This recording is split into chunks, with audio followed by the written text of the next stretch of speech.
Hello and welcome to Betty and Us channel. We're Jim and Susan. Betty is our 7.5 tonne Bedford TL1000 horse lorry.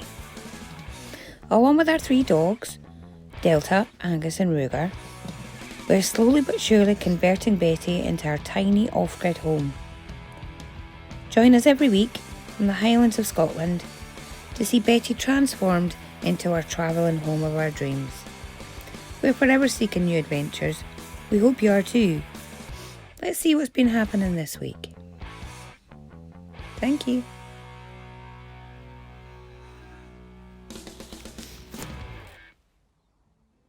Hi, welcome to the channel and welcome to this week's video.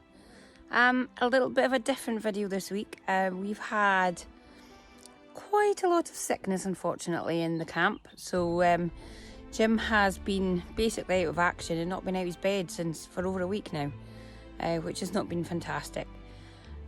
So today was the first day he managed to actually get out and about and back up to Betty, but even then it was only for 45 minutes. In fact, here he is now. I'll pop a picture up right about there. He's now cuddled up quite nicely with another female. It's okay, it's Delta, he's allowed. Anyway, so just want to show you little bits and pieces. Not much has been done, but we are going to do a little bit of a van tour. It's an empty van tour, but it'll give you an idea as to where we're putting things and why we're putting things where we are.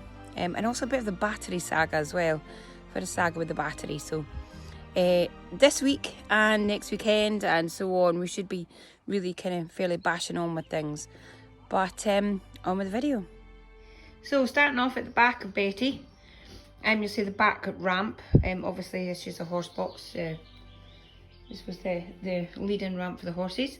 We are keeping the back ramp and we're building a back wall here with a door that will go right out. So we're actually going to be decking the whole of the back ramp and using some sort of winch to lift the back ramp up and down with legs, so we have a bit of a back deck.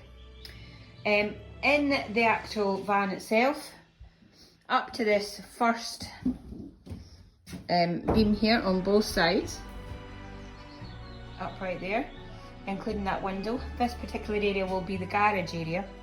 We need quite a big garage area, purely and simply Jim has an awful lot of tools, and as we're kind of working out in the road, we need to make sure we've got all the tools. So this particular, that section right there in front of you, that will be garage space with just right up the middle here. Excuse the tip outside, that's all some of that's got to get burnt, some of it's going to the tip. But there will be a door which will kind of sit about here. So when you get to this side of the garage into the main living area, we're going to have a nice big cupboard here, ceiling to floor cupboard. In that cupboard we'll have the water heater, with the boiler for the shower, etc. will be in there, and there'll be some hanging space, some wardrobe space and extra cupboard space. Probably, depending on what we decide to go with, our fridge will be in there as well, but we've still to decide. That'll be slightly more than that stud. It will be out to about here roughly. The rest of that, including that window up to this edge of this window, is going to be our shower room. So we will be having a compost toilet. We have sort of hummed and hawed and thought about it, but there was no real decision to be made. We decided a long time ago it will be a compost toilet, mainly because it's just much more economical. We don't have to find LCN points to kind of empty a chemical toilet. But we will have the compost there, and we will have obviously a separator for water side of toilets. Anyway, on to the next part. So this will be a dividing wall here, which will section off the bathroom. And this side of the wall, both this back piece and the piece that will be coming out here, wall that will be coming out here, will actually be fire resistant, because this is where our wood burner is going to go. Still to decide what we're actually using for the wood burner. Seen a couple that I really like, so we'll have to have a look and see. So from essentially from about there up, round along here and back down here to the door is going to be a nice U-shaped seating area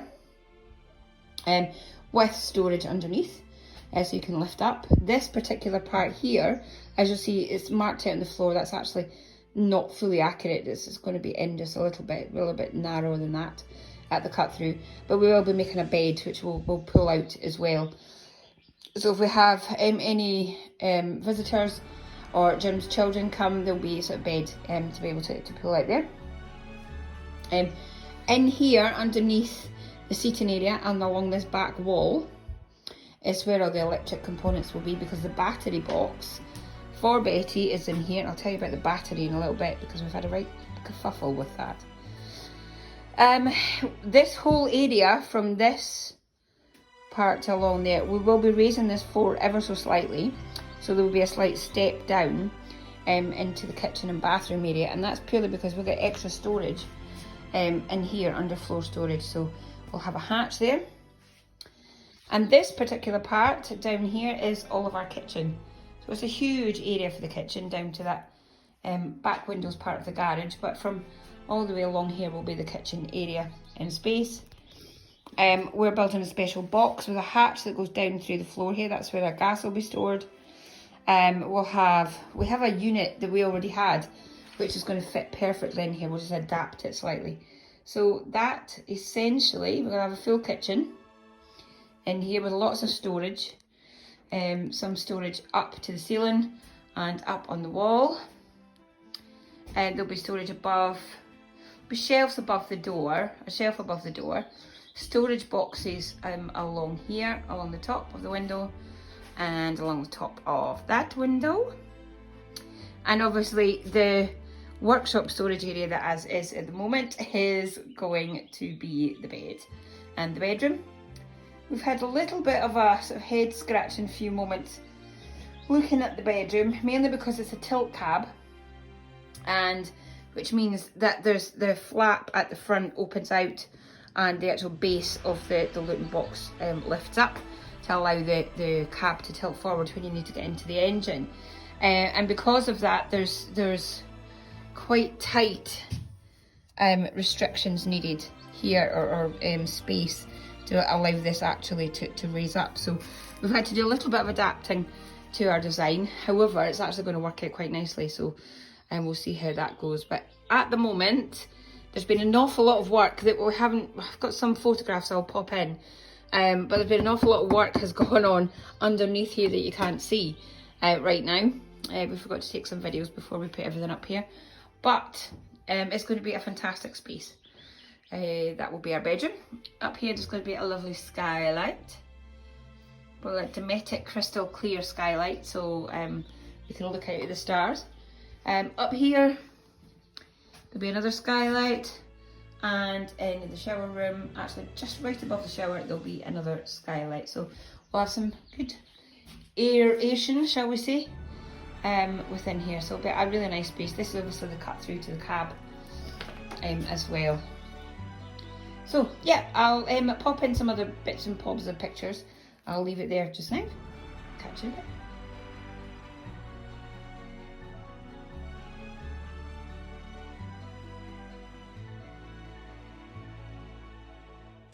I briefly mentioned previously that we were having a few issues when it came to the battery, and we now think we've got them resolved, thank goodness.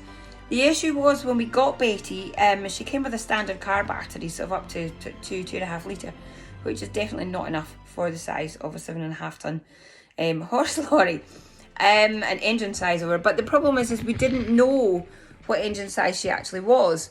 We didn't have any paperwork for Betty when we got her. We know she's a 6-cylinder.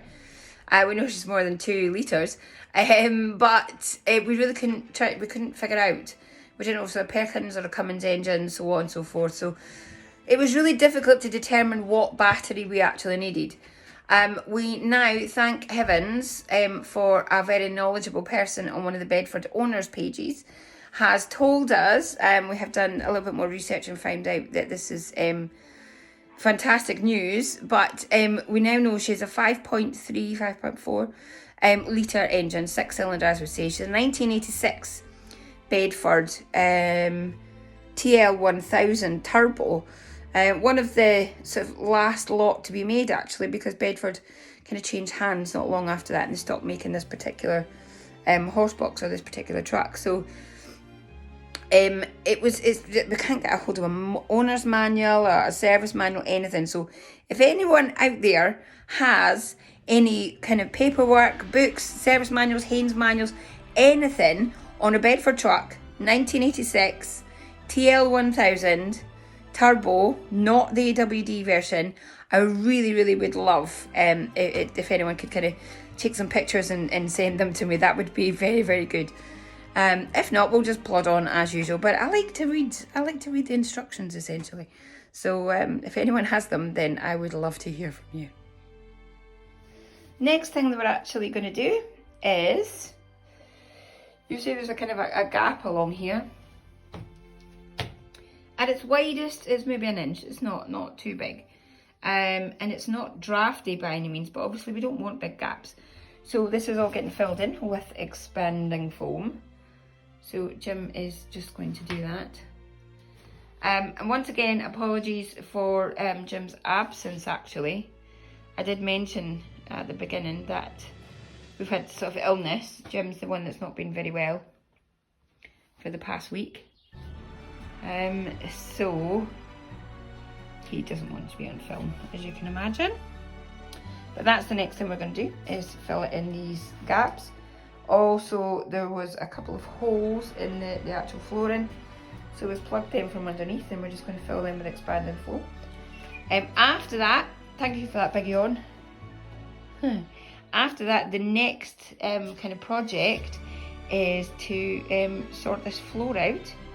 So once we've got all the bits and gaps and everything plugged in, we will then be putting our vapour barrier down and the plywood, then the insulation, then the cladding will be then going on top of that.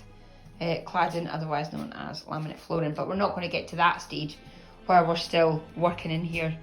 It'll just be plywood that'll be going down, so we've got a base to work on. Yeah. I'm always kind of showing you bits and pieces of Betty, but this is the view I actually have of Betty when we're working on it. It's absolutely stunning. I don't know how well you can see that, it's getting a bit hazy. That there, right behind that tree branch, is actually Ben Nevis, and behind that tree is the Nevis Range ski resort, which is just beautiful. This is the full Nevis mountain range, and it's a glorious day. Down there you can see the masts just, but down there is the Caledonian Canal. It is glorious. As I say, it's a little bit hazy, but it's really warm today. Really warm.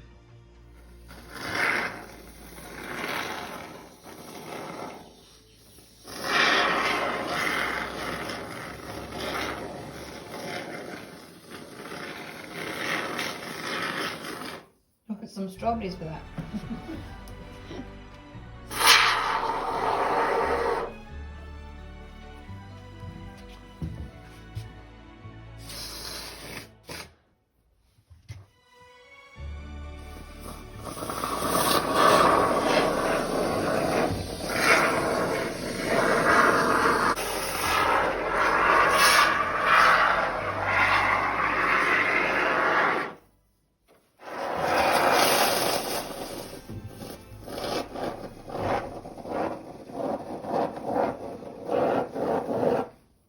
Thanks for watching this week's video. I do promise to brush my hair for next video. Yes, it was awful. And possibly put makeup on. Remember to subscribe if you like what you see. And if you do subscribe, don't forget to press that little bell button, which will inform you every time we put a new video up. But thanks again for watching, and catch you all soon.